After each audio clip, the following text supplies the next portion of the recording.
오늘의 큐티 말씀은 사무엘하 23장 1절부터 17절입니다.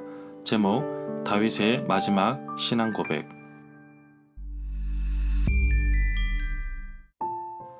먼저 앞뒤 문맥을 살펴보겠습니다. 사무엘하 21장부터 24장은 일종의 부록 형식입니다. 다윗이 통치하던 때에 있었던 이야기입니다. 21장에서는 3년의 기근 이야기인데 사건의 시작은 여호수아 때입니다. 언약을 파괴한 것은 사울의 때이며 이로 인해 다윗 때에 기근이 있었습니다. 사무엘하 22장은 사무엘 상하의 결론에 해당된다고 할 수 있습니다. 사무엘 상의 시작이 한나의 노래로 시작한다면 사무엘하는 다윗의 노래로 끝이 납니다. 다윗은 구원하신 하나님을 찬양합니다. 원수를 이기게 하셨는데 구원의 반석이신 하나님을 찬양하였습니다. 다윗이 기록한 수많은 시편의 글과 사건들이 있지만 오늘 말씀은 다윗의 유언이자 그의 마지막 신앙 고백이라고 할 수 있습니다. 여호와의 영에 감동되어서 고백하는 그의 삶의 신앙입니다.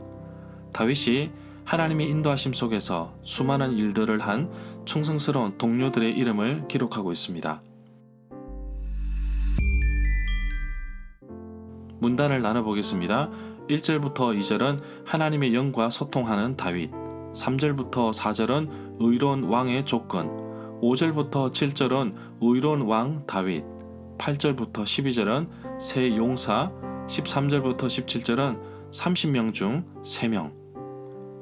1절에 보면 이것은 다윗이 남긴 마지막 말입니다. 이새의 아들 다윗이 말합니다. 높이 일으켜 세워진 사람의 말입니다. 야곱의 하나님께로부터 기름 부음 받은 왕이며 이스라엘에서 아름다운 노래를 하는 사람입니다.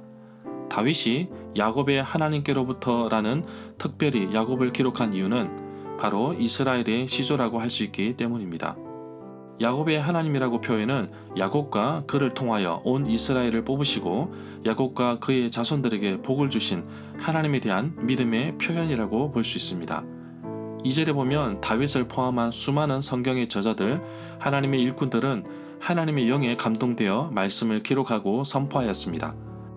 베드로서 1장 21절에서는 예언은 언제든지 사람의 뜻으로 낸 것이 아니요 오직 성령의 감동하심을 받은 사람들이 하나님께 받아 말한 것임이라고 말씀하고 있습니다. 실제로 구약시대에 하나님의 영은 특별히 선지자들을 통하여 말씀하셨습니다.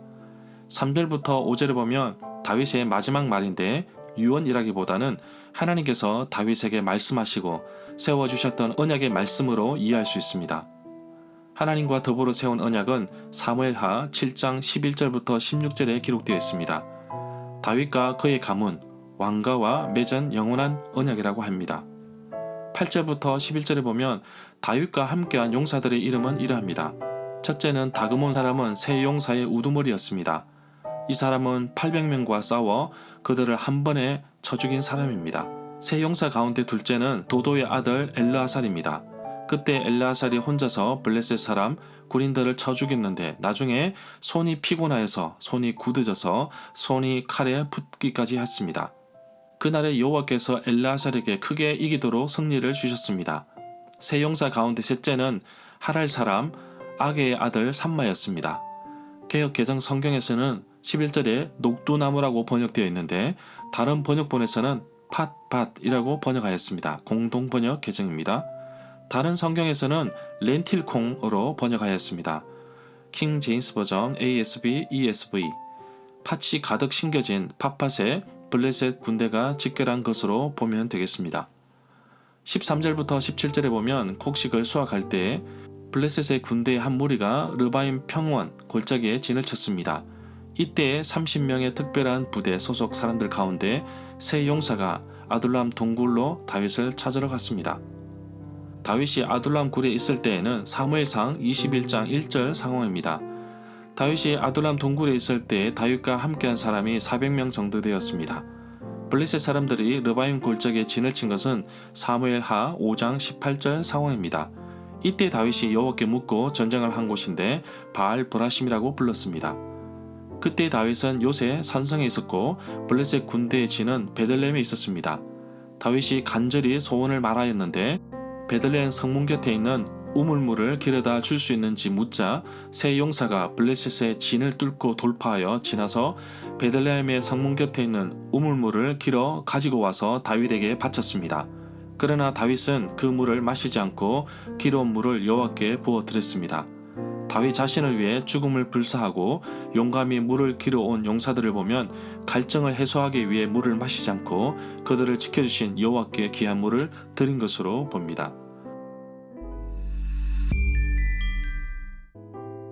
절마다 상세한 설명과 구절 해석 그리고 핵심 내용과 중심 줄거리는 네이버 블로그에 올려져 있습니다. 내게 주시는 교훈입니다.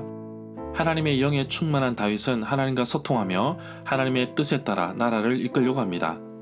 내가 성령으로 충만할 때 하나님의 뜻을 발견하고 하나님이 주시는 용서와 사랑을 누릴 수 있는 것입니다. 내 안에 거하시는 성령님의 인도하심 속에서 날마다 기쁨으로 살아가기를 원합니다. 왕에게 요구되는 최고의 덕목은 바로 하나님을 경외하는 것입니다. 우리는 왕같은 제사장으로서 부름받은 하나님의 종이자 왕입니다. 누구든지 다윗 왕처럼 하나님과 교제하며 영으로 소통하며 살 수 있습니다. 오직 성령의 인도하심 속에서 우리는 진정한 부르심에 대한 확신으로 왕과 같이 살 수 있는 것입니다. 여러분들은 하나님 나라를 세우기 위해, 복음을 전하기 위해, 영혼을 구원하기 위해 여러분들을 돕고 있는 동력자가 있으십니까? 또 여러분들이 직접 돕는 동력자가 있으십니까? 절대로 혼자 할 수는 없습니다. 그러나 주인공 다윗이라는 사람만 빛날 뿐이지 나머지는 조연처럼 이름도 없이 빛도 없이 사라지기도 합니다. 우리 역시 복음의 핵심인 예수 그리스도를 위해 빛과 소금처럼 세상에서 그 역할에 충실한 사람으로 살아가고 있습니다. 자신의 일에, 사역에, 봉사에 최선을 다하는 것이 바로 주님을 위한 일인 것입니다. 주일 봉사하는 모든 것이 일, 노동이 되어서는 안 됩니다. 봉사는 봉사이고 예배는 예배입니다. 봉사를 예배로, 신앙으로, 믿음으로 대체하면 안 됩니다. 누가 알아주지 않더라도 묵묵히 주의 일을 해 나가시면 하나님께서 기억하셔서 새 용사같이 여러분들의 이름을 기억하시고 부르실 것입니다. 오늘도 하나님을 기억하며 내게 주어진 귀한 사명을 잘 감당하는 하루가 되기를 간절히 소망합니다.